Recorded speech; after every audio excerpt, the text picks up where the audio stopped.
He would call his wife and kids and talk while in the acres of Reddit. What was the saddest request you have ever received? In my younger days, I worked at a mail review. I had this woman of about 40-something who would come in fairly regularly. She asked me to a dinner date. I obliged her request, as she was quite attractive. About 5 minutes in, she started bawling, and when I asked what's the matter, she told me I was an exact replica of her son whom she lost to cancer. She proceeded to show me pictures, and to be honest the resemblance was uncanny. We chatted over the years since, but in 2018 she passed of cancer. I've got a lot of stories, but honestly, the amount of guys I've spoken to in private who just needed someone to talk to be kind to them, to feel a connection with. It's a lot. I try to portray a very cheerful and kind persona as a cam girl, so I think I attract guys that are more lonely than horny. Someone replied, I've got a friend in his early 40s, who's a pretty book-smart, good-looking dude. But, he's pretty emotionally immature and absolutely cannot connect with women. I've seen him try and it's actually quite sad. He more or less reverts to being an agitated 14-year-old. A few months back he told me he was looking for a cam girl just to talk to, since he was tired of not being able to talk to anyone, and that he found a few who seemed really excited to talk to him. He really is a nice guy. I didn't have the heart to tell him that for these girls it's just a job for them and there really won't be an emotional connection. I'm not sure if he ever went through with it. I used to cam as a denial dom and I worked with a guy who was really into being humiliated and didn't seem to believe me for quite some time when I told him I was into dominance in real life, off the camera, too. I am not usually into the humiliation aspect but played along with him as he wasn't asking for anything too extreme and it was hands down the hottest session I've ever had. I always insisted on aftercare after a session because I feel it's negligent not to offer it and he opened up to me for half an hour about how much pressure is on him constantly and how much of a relief he finds this particular kink to be. He was from a strict Midwestern family with very strict notions of masculinity and there was so much catharsis flowing out of him in that moment, like getting off with someone who was willing to let him be weak had torn down a huge dam of some kind and it was all just running out. I'd heard a lot of similar stuff from clients, especially guys who were new at it, which I got a lot of, but he was on a whole other level of wildly self-aware and intelligent and emotionally in tune. And it felt so tragic that someone that insightful and intuitive and sensitive should have spent a lifetime feeling the need to tamp it down. He had a really healthy view of his kink and the baggage associated with it and I wished him the best and still do, and I hope he's in a better place and can express himself and his feelings of weakness and vulnerability publicly now too. I think of him all the time, probably once a week. I wonder how he's doing and if he found himself a girl offline to give him what he needs, now that he knows they exist for real and not just in porn. If we'd lived in the same state I'd have come and effed him for free. Not me, but a story told to me from a girl I know who used to be a sex worker. She had a regular client who'd come in every week, and just wanted to talk, be held or innocent things like that. Never wanted anything sexual. According to her this wasn't that unusual, as some guys felt guilty about going to a brothel or just wanted fetishes satisfied. But she said this dude was different. From what she pieced together he had an extremely unhappy home life. It seemed the only happiness he had in life was the hour he spent with this girl. She said one time he booked an appointment but never showed up, and they never heard from him again. Not my story, but someone else's that somehow stuck with me. Owner of an escort service who shared a story of a guy who apparently was from a wealthy family, but as a child hardly ever saw his parents. He was raised by an au pair or nanny with beautiful long hair which he always combed for her as a kid. Into puberty he had got aroused from combing it, she noticed and gave him his first sexual experience. Since then the man always requested girls with long hair and only wanted to comb it and then get a hand job. Kinda sad thinking about all the parental love he missed in trying to compensate like this. There are dozens of stories I heard that were sad in different ways but the two that stand out are about a fairly young Australian guy who got his new friend for the evening back to his room and when she was checking him in the shower she seen his junk was a disaster zone. She said it was all a swollen lump, he did not want sex, he wanted her to push pencils down his penis. She refused to even touch him and he started crying. The other story I remember is about a middle-aged European guy who when he got someone back to his room would make phone calls during sex. He would call his wife and kids and talk while in the act. He would call at weird times and say he could not sleep and he wanted to hear their voices. He could not do anything until he made a call and started acting the good husband and father. I was told this story by more than one person. He did it a lot. Was asked to just hug a girl on my chest, occasionally kissing her forehead. Her brother died in a car crash and she had no one else. She was crying immensely while she spoke to me. It distorted her voice, so I hugged her and kept her close to me. She gradually cried less as I provided physical comfort, which alludes me to think her brother may have been more of a father figure to her. Sometimes customers are genuinely troubled and just need some comfort. In these seldom circumstances I won't charge and usually provide a lot more service than to those who do pay, mainly out of empathy. I'm a guy who shoots porn, so technically a sex worker. I've got some requests of PH users who sent me some messages. One guy just wanted me to shoot a girl who would say, "Hi, John, I love you John, I miss you John," and so on. I guess this guy has nobody who talks to him. My wife is a dancer and the saddest story she told me was about a Syrian, I think, refugee. He'd been in America for 2 years waiting on paperwork for his family to follow him and immigrate. He felt really guilty for being there but was really lonely and just wanted a hug for human contact, told her about his family the whole time. I'm a stripper, if you count that among sex workers. The saddest thing to me is that people seem to expect that it's always gross or sad. There are a lot of different ways to be a stripper and I can only speak out of my own experiences. There's a lot of stigma around it and all kinds of sex work, at least in the US, but I wish people could see without so much judgment how healing this type of work can be for both the clientele and the provider. Many of my clients, especially regulars, come to see me as much for the emotional intimacy as well as physical intimacy. It makes me sad that so many straight men don't feel like they can be emotionally vulnerable or intimate unless it's with a sexual partner, or, in my case, a sexy stand-in. But at the same time I am really touched to be there for some of them, and hold that kind of space. Probably not the saddest, but it's the most recent one. A guy gave me $300 every 2 weeks just to text him and treat him nicely. No physical contact, no nudes or sexting. Literally just wanted good morning and good night texts, and someone to encourage him as far as work and his hobbies went. He's super sweet. Hasn't been able to pay for anything lately as he's laid off because of the virus, but I check in on him and see how he's doing pretty frequently. This is a different kind of interaction of similar tone. And I had a phone sex client. It became clear after a few calls that I think his only interactions were online and involved giving money for attention back. I don't know if he had the means to keep this up or not. But he got very weird around the 5th call. Upset I wasn't online as much to talk. Wanted to talk all throughout the day, and when he couldn't afford it would try to haggle me lower in price. I told him that this amount isn't healthy for the mind and he should seek therapy. I was diagnosed with PTSD and had wonderful therapy that changed my life around. He got upset at me and blocked me. 2 days later, I wake up to text messages asking me to take him back. He sent photos of the front and back of all of his credit cards to prove he was serious. I felt so bad for him. He wanted to make me the beneficiary of his life insurance, then have me go to Colombia separately from him, meet up with him and kill him erotically. I'm still not sure if he was being serious or wanted to kill me. He did say he had a degenerative disease that'd leave him completely paralyzed in a few years. And he did have me use some wire mesh condom on a big dildo up his butt until I got uncomfortable with how bloody he was getting. He wanted me to continue sanding his hole. At least he tipped really well afterwards. Not a worker, but in college I was in Vegas and thought it would be cool to bang a prostitute. Anyway, I found this well-dressed, well-kept Asian girl and I was amped.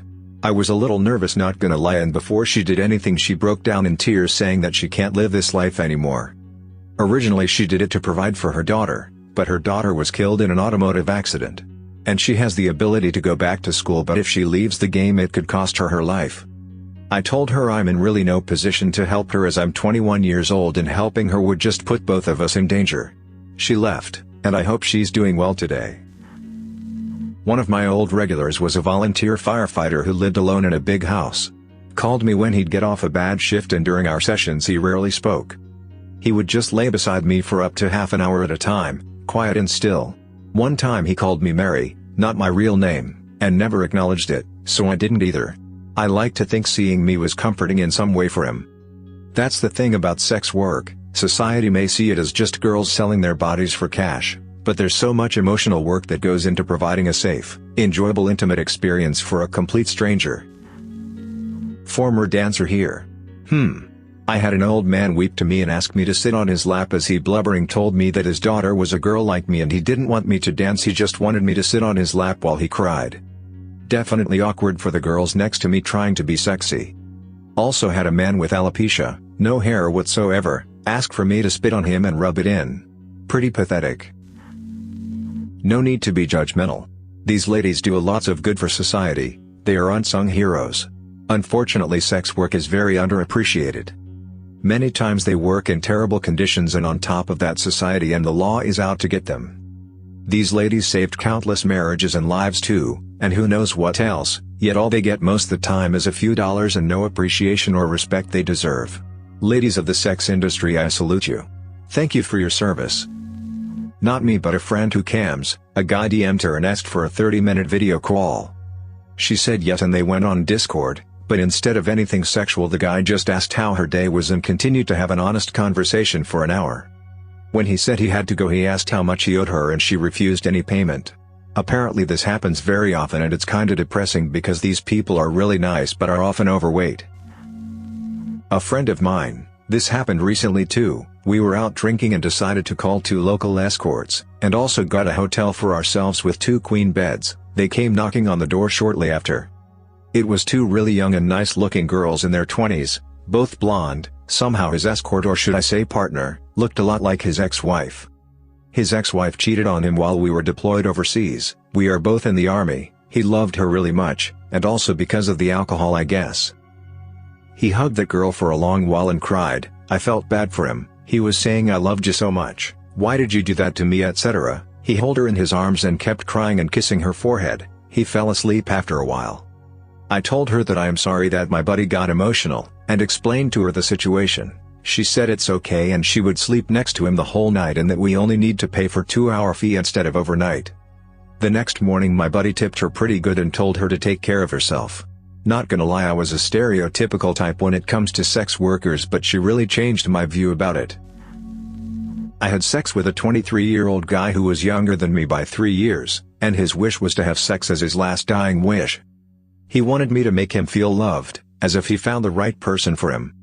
He never found anyone in his life that could make him feel better, so I had to stand up for him. Damn, he was a good guy and yet he had cancer. One of the saddest, I guess, is a guy who used to give me $500 every night he would come.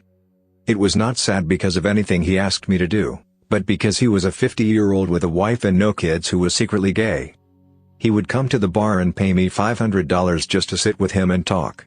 He was pretty quiet and he barely even touched me. A man was still in love with his ex-fiancée and was distraught as soon as we entered the room. He told me about their love, their relationship, their separation, her family's control over the situation, claimed mob or mafia related, and his weight gain after the split. I talked to him for the hour and convinced him that he could do better. He tipped me well and I convinced him to go to therapy and work on himself for a better woman. Best money I ever made, but basically a therapy session with a 30-year-old man ugly crying on me. There were quite a few customers who would request that I wear specific clothes for their time. One that stuck out would have me wear trashy stilettos, skin-tight jeans, and silky shirts. The pants were always incredibly difficult to get off. I think that might have been part of it for him. I had a doctor that would meet me while out with his friends. He wanted me to beat him bloody, so he pretended to his wife that he got into bar fights. A similar man to the doctor would like to be humiliated, so he wore women's clothing out in public with me. He enjoyed having his balls stomped on and for me to tell him where to pee and poo in a room, plants, bathroom floor, etc., while wearing a tutu and being dragged around by a chain around his throat. I've never been into actually dominating anyone, personally. It isn't my thing. I can be anything someone needs for the right amount and if I'm okay with the situation. We're all actresses of the highest caliber, in my opinion. It's all improv, there are no second takes, and it must be convincing or the money may stop. Former escort here. I didn't do it for long, had a few clients who were nice, a few who were weirdos, pretty standard stuff.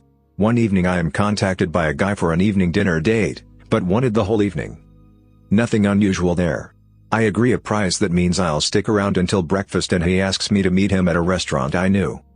When I meet him in person, I couldn't believe my eyes. This guy was gorgeous, and I mean paid model pretty. I couldn't understand why he contacted me. The man had 3 stunning women eyeing him up as soon as he entered the room. Still, he was nice and sweet, although clearly incredibly nervous, so we sat and drank and talked, ate our food and generally had a pleasant evening. He took a while to open up, so I did most of the small talk to start with, but he soon opened up, and seemed like a real, genuine nice guy. Still baffled as to why this guy needed to hire a sex worker, the meal came to an end and he started to close up again. I started to think he was a virgin who was super nervous. I pegged him for early 20s, so maybe he was embarrassed about never having had sex before. I called us a cab to take us back to his place. When we got through the door, he rushed to the kitchen and grabbed a bottle of booze, I forget what, and just started chugging. I took the bottle off him and tried to get him to relax, told him to take a breath, put on some music and to meet me in the bedroom. I stripped off for him and waited for him to come in. I figured if he was this nervous then undressing me would be tricky. Eventually he walked in, eyes turned to the floor. I sat him on the edge of the bed, unzipped his trousers and started performing oral sex on him. He wasn't hard, but had obviously been trying to get an erection once I left him alone. Perhaps he was semi-impotent?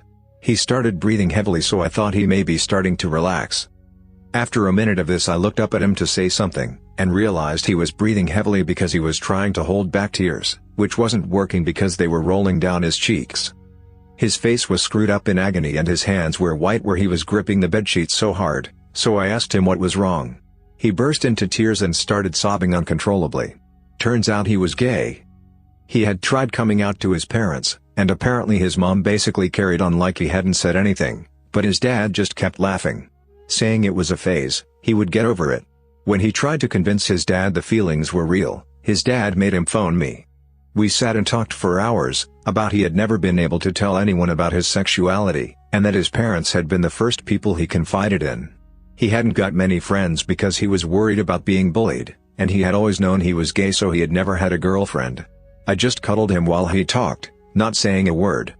When I left in the morning he tried to give me money, but I left it on his counter after he got in the shower. I wanted to text him later, to see if he ever sorted things out with his parents, but at the time I felt like he might think I was weird because I wasn't his friend, I was a call girl. A few weeks later I saw his picture on the local news, and my blood ran cold because I knew the instant I saw it what had happened. There is only one reason you see a Facebook photo of someone on the local news. I heard from some friends in college that he had hung himself, because his dad basically disowned him. I feel sick every time I think about it. Perhaps things would have gone differently if I'd have stayed in touch.